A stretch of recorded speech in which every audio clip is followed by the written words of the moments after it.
প্রিয় ছাত্রছাত্রী, আজকে আমি তোমাদেরকে এই ভিডিওর মাধ্যমে ক্লাস 7-এর ইতিহাসের যে সমস্ত প্রশ্নগুলো দেওয়া আছে তৃতীয় পর্যায়ে মূল্যায়নের জন্য 2025 সালের রায়মার্টিন প্রশ্নবিচিত্রাতে 4 নম্বর স্কুলের পেজ নম্বর 280 সেখানে যে সমস্ত প্রশ্নগুলো আছে এই 4 নম্বর স্কুলের সমস্ত প্রশ্নের উত্তর আমরা আলোচনা করবো আজকে এই ভিডিওর মাধ্যমে।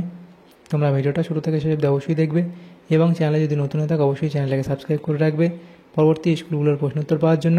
এবং এর আগের স্কুলগুলোর প্রশ্নোত্তর আমরা আলোচনা করে দিয়েছি, তোমরা প্লেলিস্ট থেকে পেয়ে যাবে, সেটা তোমরা দেখে নিও সেখান থেকে।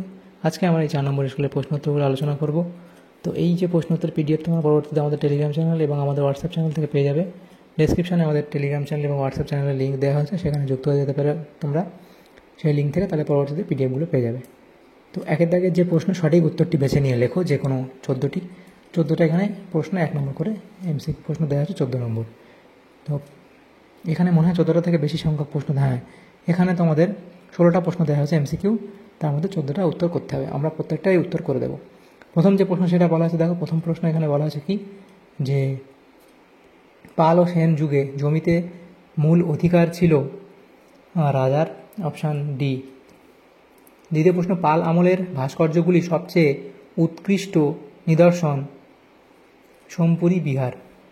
গিয়াস উদ্দিন বলবন যে বংশের শাসক ছিলেন, তাহলে সেটা হবে কি মামেলুক বংশ। বিজয়নগরের তুলুভ বংশের শাসন প্রতিষ্ঠা করেন বীর সিংহ, অপশান ডি। এরপরে বাহমনি বংশের শ্রেষ্ঠ সুলতান ছিলেন তাজ উদ্দিন ফিরোজ শাহ। এরপরে প্রশ্ন, চলদিরানের যুদ্ধ হয়, এখানে হবে 1527 খ্রিস্টাব্দে। দাক্ষিণাত্যে খান জাহান লোদি যার শাসনকালে বিদ্রোহ করেন, সেটা হবে অপশান সি অর্থাৎ শাহজাহান। এরপরে অসিরগড় দুর্গটি যে রাজ্যে অবস্থিত ছিল তা হল খানদেশ। এরপরে প্রশ্নগুলো কি, ভারতে চরকা যন্ত্রের প্রথম উল্লেখ পাই যে গ্রন্থে, সেটা হবে ফুতু উস সালাতিন।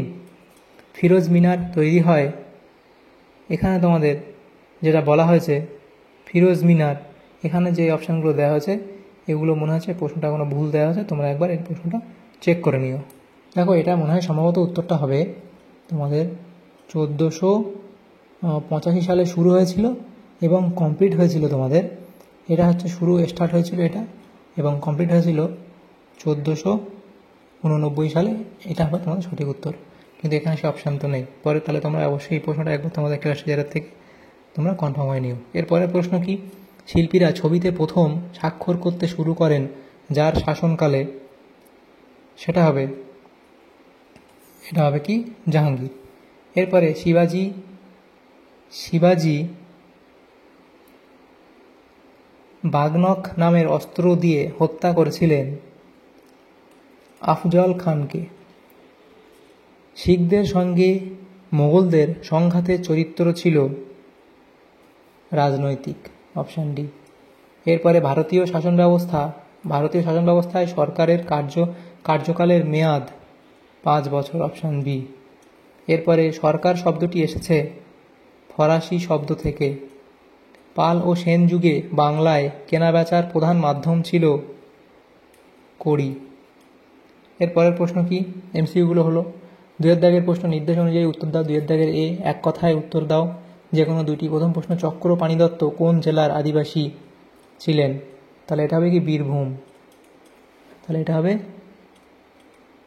বীরভূম। এরপরে আলিম কাদের বলা হয়, দেখবে ইসলাম শাস্ত্রের পণ্ডিতদের, ইসলাম শাস্ত্রের পণ্ডিতদের আলেম বলা হয়, পণ্ডিতদের। এরপরে হিমু কে ছিলেন, লিখবে আদিল শাহের সেনাপতি, আদিল শাহের সেনাপতি। কুমিল পোশাক কোন নাচে ব্যবহৃত হয়, দেখবে ছৌ নাচে। এরপরের প্রশ্ন ছিল শূন্যস্থান পূরণ করো বিয়ের দাগের। প্রথম প্রশ্ন, বিজয়নগরের রাজধানী বিজয়নগরের রাজধানীর নাম কি? এটা হবে হাম্পি। তারপর প্রশ্ন, ড্যাশ খ্রিস্টাব্দে আকবর চিতোর জয় করেন? তাহলে লিখবে কত? 1568 খ্রিস্টাব্দে। এরপরে হস্তলিপি বিদ্যাকে ইংরেজিতে ড্যাশ বলে? তাহলে এটা হবে ক্যালিগ্রাফি বলে। পদ্মাবতী কাব্য রচনা করেন কবি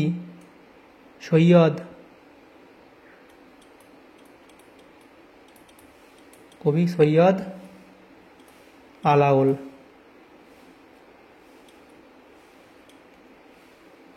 এরপরে প্রশ্ন, সি কয়স্তম্ভ ক্ষয়স্তম্ভ মেলাও। সেটা বলা আছে বুলন্দ দরওয়াজা, সেটা হবে আকবর। পিয়েত্রা দুরা শিল্পরীতি, সেটা মিলবে জাহাঙ্গীর। খলজি বিপ্লব, সেটা এখানে হবে জালাল উদ্দিন ফিরোজ খলজি। সবক ই হিন্দ আমির খসরু। এরপরে ডি সত্য মিথ্যা নির্ণয় করো। প্রথম প্রশ্ন, শিবাজি 3 বার বন্দরনগরী সুরাট আক্রমণ করে লুটপাট করেন। এটা এখানে তোমাদের কি সত্য বলা হয়েছে? তাহলে এটা তোমাদের সত্য বলা হয়েছে। এরপরে প্রশ্ন, গভর্ন শব্দের অর্থ হলো সরকার, এটাও এখানে ঠিক বলা হয়েছে। নেক্সট প্রশ্ন, তিনের দাগের প্রশ্ন কি বলা হয়েছে দেখো। বিক্রমশীল ছিল বজ্রযান বৌদ্ধ মতচর্চার একটি বড় কেন্দ্র, এটা এখানে সত্য বলা হয়েছে। এরপরে খলজি বংশ প্রতিষ্ঠা করেন আলাউদ্দিন খলজি, এটা এখানে ভুল বলা হয়েছে। তারপরে প্রশ্ন 3 দাগের 2-3টি বাক্যে উত্তর দাও, যে কোনো 6টি। প্রথম প্রশ্ন, বাংলায় সেন যুগে পঞ্চরত্ন বলতে কাদের বোঝানো হতো? তাহলে সেটা লিখবে। পরের প্রশ্ন, বন্দেগান এই চিহলগানি কে প্রবর্তন ও কে উচ্ছেদ করেন? এরপরে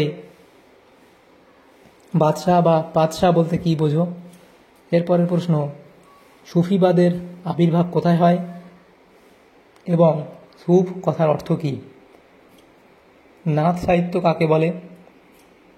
পার্শ্বিক চক্র কি এবং এটি কৃষক সমাজে জনপ্রিয় হয়নি কেন? মাবলে বা মাওয়ালি কি? 8 দাগের প্রশ্ন বলা আছে দেখো, সুহরাবর্দী সম্প্রদায়ের প্রতিষ্ঠাতা কে এবং হুমায়ুন নামা কোন ভাষায় রচিত? তাহলে দুটো লিখবে। এরপরে প্রশ্ন কি বলা আছে দেখো এখানে, যুক্তরাষ্ট্রীয় শাসন ব্যবস্থা কাকে বলে? এই অবধি লিখবে। এরপরে 4 দাগে সংক্ষিপ্ত উত্তর দাও, যে প্রশ্নগুলো আছে দেখো এখানে। প্রথম প্রশ্ন, পাল আমলের শিল্পচর্চা সম্পর্কে টিকা লেখো। অথবা দিয়ে প্রশ্ন, পাল শাসনের তুলনায় সেন শাসন কেন বাংলায় কম দিন স্থায়ী ছিল? দ্বিতীয় প্রশ্ন, গিয়াসউদ্দিন বলবান মন্ত্রী থাকাকালীন কিভাবে মঙ্গল আক্রমণ মোকাবিলা করেন? তারপর তৃতীয় প্রশ্ন, শেরশাহ যোগাযোগ ব্যবস্থায় কী ধরনের উন্নতি ঘটান? অথবা দিয়ে প্রশ্ন ছিল, কিভাবে আকবর রাজপুতদের সঙ্গে সম্পর্ক গড়ে তুলেছিলেন? মধ্যযুগে বিজ্ঞান ও প্রযুক্তি কীরূপ ছিল? এরপরে প্রশ্ন, অথবা দিয়ে প্রশ্ন ছিল, টিকা লেখো গুরু নানক। টিকা লেখো ঔরঙ্গজেবের আমলে মনসবদারি সংকট। অথবা দিয়ে প্রশ্ন, পৌরসভা কোথায় থাকে? পৌরসভার কাজ কি? তাহলে পৌরসভার কাজগুলো লিখবে। এরপরে 5 দাগের প্রশ্ন, নিচের প্রশ্নগুলির ব্যাখ্যামূলক উত্তর দাও, যে কোনো 3টি। প্রথম প্রশ্ন, পাল ও সেন যুগে বাংলার অর্থনৈতিক ব্যবস্থা কেমন ছিল? কৃষি, রাজস্ব ব্যবস্থা, শিল্প বাণিজ্য লিখবে এই পয়েন্টগুলো করে। এরপরে দ্বিতীয় প্রশ্ন, মোহাম্মদ বিন তুগলকের বিভিন্ন পরিকল্পনাগুলি লেখো। তাহলে মোহাম্মদ বিন তুগলকের বিভিন্ন পরিকল্পনাগুলো এটা লিখবে। তারপর দেখো আছে 3 দাগের প্রশ্ন, সেটা বলা আছে দাক্ষিণাত্য অভিযানের ক্ষত মোগল শাসনের উপর কী প্রভাব ফেলেছিল? তাহলে সেই পয়েন্টগুলো করবে। এরপরে প্রশ্ন আছে দেখো, সুলতানি ও মোগল যুগে সাধারণ মানুষের জীবনযাত্রা কেমন ছিল? সুলতানি যুগে কেমন ছিল, মোগল যুগে কেমন ছিল লিখবে। এরপরে প্রশ্ন 5 দাগের, আকবর থেকে ঔরঙ্গজেব পর্যন্ত মোগল স্থাপত্য শিল্পের পরিচয় দাও। তাহলে আকবর, জাহাঙ্গীর, শাহজাহান, ঔরঙ্গজেব ইত্যাদি পয়েন্টগুলো এখানে পরপর করে লিখবে।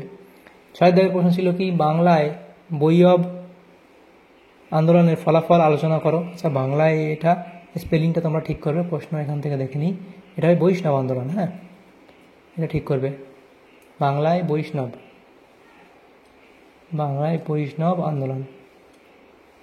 আন্দোলনের ফলাফল আলোচনা করো। তাহলে এখানে লিখবে, ভক্তি আন্দোলনের জনপ্রিয়তা বৃদ্ধি, সমাজে জাতিভেদ প্রথা হ্রাস পায়, বাংলা ভাষা সাহিত্যের বিকাশ, বাংলার সংস্কৃতিতে কীর্তনের জনপ্রিয়তা বৃদ্ধি ইত্যাদি পয়েন্টগুলো করবে।